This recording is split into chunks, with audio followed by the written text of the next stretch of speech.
Alright, so these past few weeks now, because I knew that I was going to be doing this video, I've been watching a lot of with the Perrys, and it just had me like reflecting on a lot of like the impact that they've had on my life, and the reason why I wanted to include them in like the anatomy of community is just because of how much I think that they mean to a lot of Christians and to a lot of people who have grown up with them. Okay, all right. So to start this video, I wanted to start off by reading 1 Corinthians 1 verses 26 to 28, and it reads, "For consider your calling, brothers. Not many of you were wise according to worldly standards. Not many were powerful. Not many were of noble birth. But God chose what is foolish in the world to shame the wise. God chose what is weak in the world to shame the strong. God chose what is low and despised in the world, even things that are not, to bring to nothing the things that are." And the reason I wanted to start off with this verse is because I feel like it perfectly encapsulates like the Perrys as people, and looking at them at their journey, like their times, especially because I knew that this video was coming up. I've been watching a lot of their their content and stuff, and really when you hear the things that they've gone through, when you hear the traumas, the journey, just like their life journey, Jackie and Preston, it is truly, you can't, it's literally, it's only by God's grace, it's only by his hands that they are where they are today. And the reason why I said that they've shifted their culture is because of how I was supposed to say their rawness, but I think it's like, I think I'd rather say their authenticity, and they were not afraid to be themselves. And I think that that is something that has been really cool, and I really appreciated seeing how they didn't conform or try to like sugarcoat their testimony. Jackie's book, Preston's like boldness with his story, and how he has like battled with lust and fornication, all of that. All of these different things have really, they have opened the door for so many people to fight against the shame that comes with so many of those stories, with so many of those experiences. One of the first few points I wanted to bring up was like their role as Christian creatives, and how they have like, not only have they shifted the culture around Christian creativity, but also how they've pushed it forward. And I did say it before, but like when they came out and they started like doing their poetry, I don't think, it's one of those things where like you don't realize what you're doing until you look back. And I think that for so many people, I think their confidence and their boldness and their the way that their poetry, it pierced people's hearts. By like looking back and seeing everything, it's so clear how piercing their poetry was. And I think for so long, obviously, the old adage of like, maybe Christian art is boring, or it's not, it's kind of like there's nothing interesting that can come out of it. But the way that they approached it, they didn't neglect the skill part of it. They still had to come up with the alliterations. They still had to come up with like the rhyming patterns. They still had to like grind still. And I think that was something that separates them a lot. I think that helped them.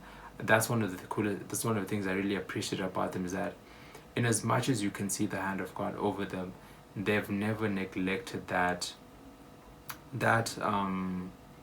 the human skill. Still learning how to be more, how to improve their skills, how to improve their communication and everything. And I think that is really cool to see. And they're not afraid to show, to say when they make mistakes, which is something that I think is very underrated. Especially for a lot of Christian leaders, I think it's very easy to as you grow, as you go higher and higher, and more like public, and people see you, it can be easy to kind of like shun that your humanity in a sense. I did have to point as well about like how they've connected with like younger Christians, and I said young Christians, younger believers and creators. I don't know how to put it another way, but like when you look at other pastors, when other people who are in those type of positions, you rarely get to see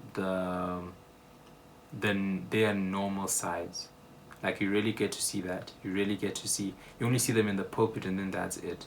But for them, I think that why they've connected with like young people a lot is because they do have that. Even they do have that opportunity. They allow people in. They allow people to hear their struggles. They allow people to see them in their weaknesses. I remember there are some podcasts where there's one part where they came up, I think it was the one about jars of clay, where they came up and it was just like, yo, I'm struggling, I don't want to do this, but we're still going to do it. And they just like, they spoke about how they didn't want to do it on the podcast. And that was like really interesting to see. And so I think that their ability to remain in proximity with other people, even though it's digital, that has been a really cool skill to see. And another thing I did want to speak about as well is the struggle. I think that throughout their journey, obviously I think all of us were introduced to Jackie with her coming from like homosexuality to God and everything, and Preston has been very open about his addiction with porn and dealing with like having a lot of like sexual partners and everything. But I think that the way that they have approached struggle has been really a key thing that has really like separated them a lot from in shaping Christian creativity and the Christian culture, because the way that they were, I don't even know if they had a choice or not, but they have had to lead from their weaknesses. I think that has helped a lot I think that's helped actually a lot, because it has allowed them.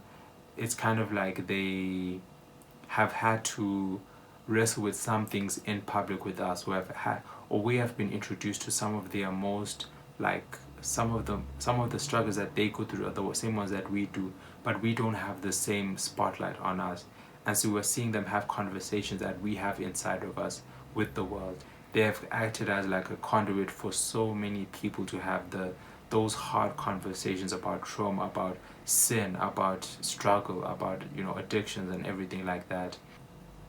I do also want to speak about like their fashion as well. I think that when you look at them as people, when you look at their house, not house, but like the set, when you look at everything, they're very stylish. Their personality shines in the way that they present themselves. Though that is also a ministry in and of itself, where the way that they express themselves and the way that they are attractive in how they are dressed, and those type of things bring people to you. And I think that is another way where like you're also highlighting how God has like shown, how God like has shined in you, and it can like bring people to discovering a different side to God, that creative side to God. And I think that that's another aspect that I really appreciate, is that over the years they've definitely like, that has been such a present part of their ministry, the fashion part of things. And then transformation. For I think most people, they were introduced to Jackie and Preston when they were 20, in their early 20s, and now they're close to like their late 30s or 40s or whatever. And I think one of the things that they, especially with a lot of online figures, one of the most interesting things that you can build upon is like, they kind of act like a landmark for you as a person as well.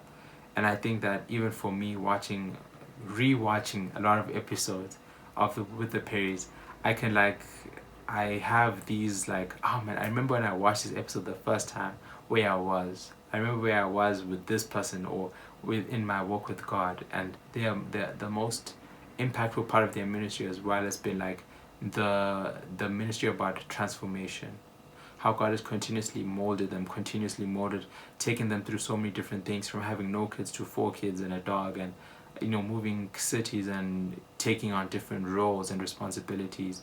I think that their transformation has been really a big part of the community, because it has like, so I know so many people can relate to like, when they were started watching them, they didn't have kids, or they were in high school, or they're now in university, or they are working and everything.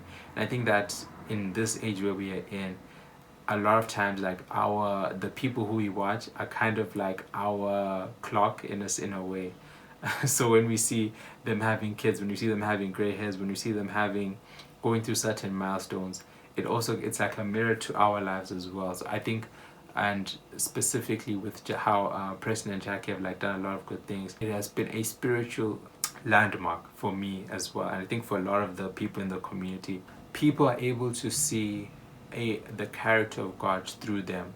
People are able to see the character of God through the grace that He has shown the Perrys, through the journey that He has taken them on.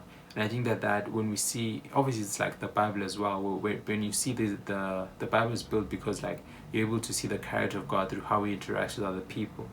And I think for us as well, and for the people in the community, as we have seen how God has blessed them and taken them through so many of these journeys, subconsciously or consciously, we also develop a confidence in like, man, God, I've seen how you've continuously taken, Jackie, and I'm hearing her testimony, and that is also encouraging us. And so their life has always been like this testimony. You are able to like gain more confidence in God because we were able to see this beautiful picture that God has written. And so I think for all of us, I've appreciated a lot, gaining that appreciation for how God has taken them through their journey, and through their growth as people and as a couple, and as in their work, in their ministry and everything. So yeah, I really appreciate the pillar that they've been in this community as well. And yeah, so that is it for today. That has been, man, I appreciated them again. I appreciate us being able to reflect on that. That is it. Thank you so much to you guys for watching and or consuming this content however you have done. And yeah, man, I'll see you guys somewhere, somehow on one of these channels. Most probably I'll see you guys on the Casual Collective tomorrow, or I'll see you guys next week here on AOC, on Caesar Lacrosse. We'll be doing what? Yeah, we'll probably be doing something else next week. And yeah, thank you very much. Thank you.